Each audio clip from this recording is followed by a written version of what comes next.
നിങ്ങളുടെ ഫേവറേറ്റ് സീരിയലുകൾ ടിവിയിൽ വരുന്നതിന് മുൻപേ സൺ നെക്സ്റ്റ് ആപ്പിൽ കാണാം. ഇനി എല്ലാവർക്കും മുൻപേ കാണൂ. ഇപ്പോൾ തന്നെ സൺ നെക്സ്റ്റ് ആപ്പ് ഡൗൺലോഡ് ചെയ്ത് സബ്സ്ക്രൈബ് ചെയ്യൂ. ഈ പ്രാർത്ഥന ദേവി കേക്കില്ല മോളെ. സത്യമുള്ള ദേവിയാ ഇതിനകത്തിരിക്കുന്നത്. സങ്കടപ്പെടുന്നവരുടെ കണ്ണ് തുടച്ചു കൊടുക്കുന്ന ദേവി, ദുഷ്ടന്മാർക്ക് കണക്കിന് ശിക്ഷ കൊടുക്കുന്ന ദേവി, സ്വന്തം കുടുംബത്തിന്റെ അസ്ഥിവാരം വരെ തോണ്ടിയിട്ട് സ്വന്തം സുഖം തേടിപ്പോയി അവനോട് ദേവി പൊറുക്കില്ല, ഒരിക്കലും പൊറുക്കില്ല.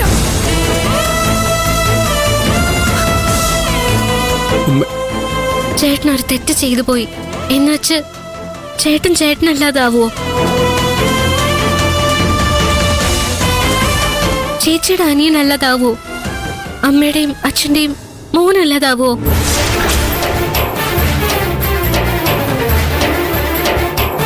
വലിയ മനസ്സുള്ളവർക്ക് മാത്രമേ ക്ഷമിക്കാൻ കഴിയുള്ളൂ എന്ന് അച്ഛൻ പറയുന്നത് ഞാൻ പലതവണ കേട്ടിട്ടുണ്ട്.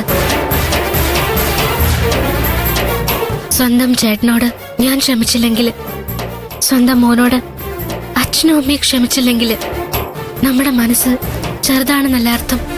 എന്റെ മനസ്സ് ചെറുത് തന്നെയാ. അച്ഛനെയും അമ്മയെയും കൂടപ്പിറപ്പുകളെയും നടുക്കടലിൽ ചവിട്ടി താഴ്ത്തിയിട്ട് സ്വന്തം സന്തോഷം മാത്രം നോക്കിപ്പോയ അവനോട് ക്ഷമിക്കാൻ പറ്റിയ വലിയൊരു മനസ്സ് എനിക്കില്ല.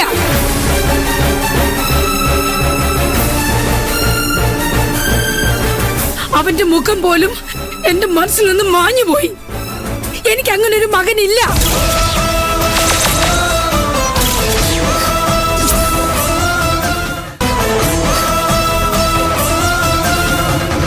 അമ്മ വെറുതെ പറയുന്നതാ. അച്ഛൻ ഒരിക്കലും ചേട്ടനെ മറക്കാൻ കഴിയില്ല. ഇത്രയും കാലമായിട്ടും എനിക്കും എന്റെ ചേട്ടനെ മറക്കാൻ കഴിഞ്ഞിട്ടില്ല. പിന്നെ എങ്ങനെയാ പെറ്റ് വളർത്തി ഇത്രയാക്കിയ അമ്മയ്ക്ക് ചേട്ടനെ മറക്കാൻ കഴിയാ? ഞാൻ പറഞ്ഞില്ലേ അമ്മ, കഷ്ടകാലം കൊണ്ടായിരിക്കും ചേട്ടൻ അങ്ങനെയൊക്കെ തോന്നിപ്പോയത്. ചേട്ടന്റെ കാലദോഷം മാറണം, നല്ല ബുദ്ധി കൊടുക്കണം എന്നൊക്കെ പ്രാർത്ഥിക്കാൻ നമ്മളല്ലേ ഉള്ളൂ. നമ്മളെ ചേട്ടനെ കൈവിടാൻ പാടില്ലമ്മ.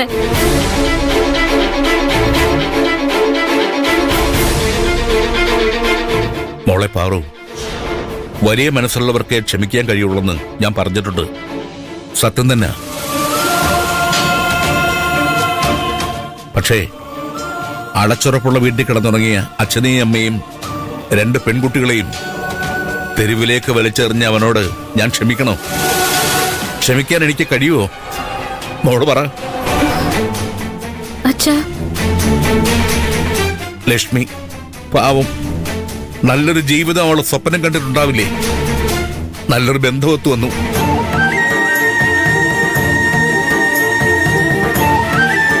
കടം വാങ്ങിയിട്ടാണെങ്കിലും അച്ഛൻ സ്ത്രീധനവും ഉരുപ്പടികളും ഒരുക്കി വെച്ചു.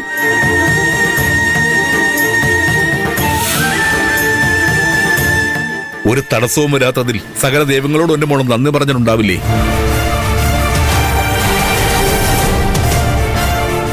സ്വന്തം പെങ്ങളുടെ താലിഭാഗ്യം തകർത്തു കളഞ്ഞിട്ട് ഏതോ അപ്സരസിന്റെ കൂടെ പൊറുക്കാൻ പോയ ആ ചെറ്റയോട് എനിക്ക് ക്ഷമിക്കാൻ കഴിയോ? മോള് പറ.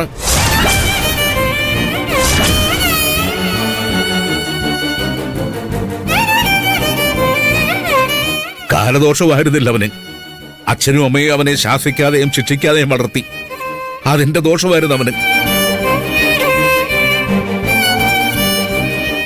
അവൻ പാപം കഴുകിക്കളഞ്ഞ് പുണ്യാത്മാവായി തിരിച്ചു വന്നാലും ഞാൻ അവന്റെ മുഖത്ത് നോക്കി ആട്ടും, അടിച്ചിറക്കും.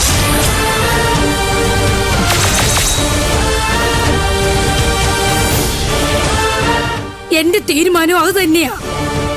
ഇനി അവനെ എന്റെ കൺമുമ്പിൽ കണ്ടാൽ അന്ന് അവന്റെ അവസാനമായിരിക്കും.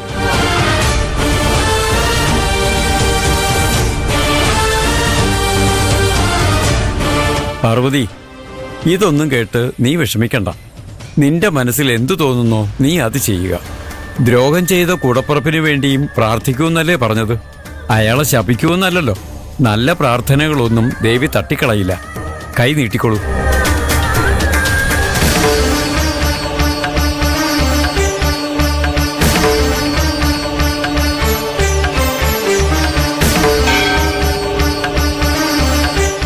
കാപ്പ് കെട്ടിക്കഴിഞ്ഞു. ഇനി കനൽ കലശം കഴിയുന്നതുവരെ ദേവിയല്ലാതെ മറ്റൊരു ചിന്തയും മനസ്സിലുണ്ടാകാൻ പാടില്ല. മനസ്സുകൊണ്ടോ വാക്കുകൊണ്ടോ കർമ്മം കൊണ്ടോ തെറ്റ് ചെയ്യാൻ പാടില്ല. അമ്മേ, ജഗദീശ്വരി മഹാമായേ.